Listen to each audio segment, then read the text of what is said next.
तुम पूछते हो ध्यान क्या है? ध्यान है पर्दा हटाने की कला।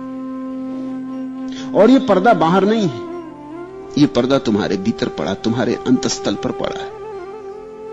ध्यान है पर्दा हटाना। पर्दा बुना है विचारों से, विचार के ताने बानों से पर्दा बुना है।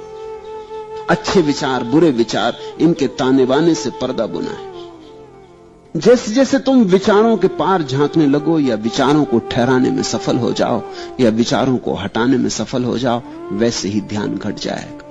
निर्विचार दशा का नाम ध्यान है। ध्यान का अर्थ है ऐसी कोई संधि भीतर, जब तुम तो हो, जगत तो है, और दोनों के बीच में विचार का पर्दा नहीं। कभी सूरज को उगते देखकर, कभी पूरे चांद को देखकर, कभी उन शांत वृक्षों को देखकर, कभी गुलमोहर के फूलों पर ध्यान करते हुए।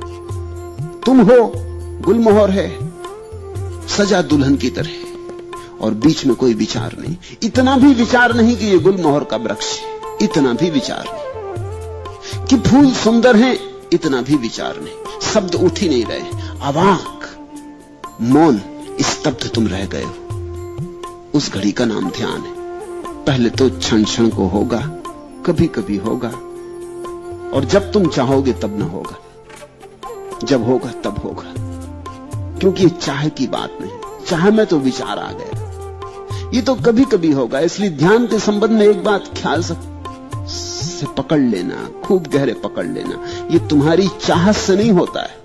ये इतनी बड़ी बात है कि तुम्हारी चाहत से नहीं होती, ये तो कभी कभी अनायास किसी शांत क्षण में हो जाती। तो हम करें क्या? ध्यान के लिए हम करें क्या? यही शायद तुमने पूछना चाहा कि ध्यान क्या है, कैसे करें। ध्यान के लिए हम इतना ही कर सकते हैं कि अपने को शिथिल करें, दौड़ धाप से थोड़ी देर के लिए रुक जाएं, घड़ी भर को 24 घंटे में सब आपाधापी छोड़ दें। लेके तकिया निकल गए, लेट गए लान पर, टिक गए वृक्ष के साथ, आंखें बंद कर ली, पहुंच गए नदी तट पर, लेट गए रेत में, सुनने लगे नदी की कलकल। मंदिर मस्जिद जाने को मैं कह ही नहीं रहा हूं, क्योंकि पत्थरों में कहां ध्यान।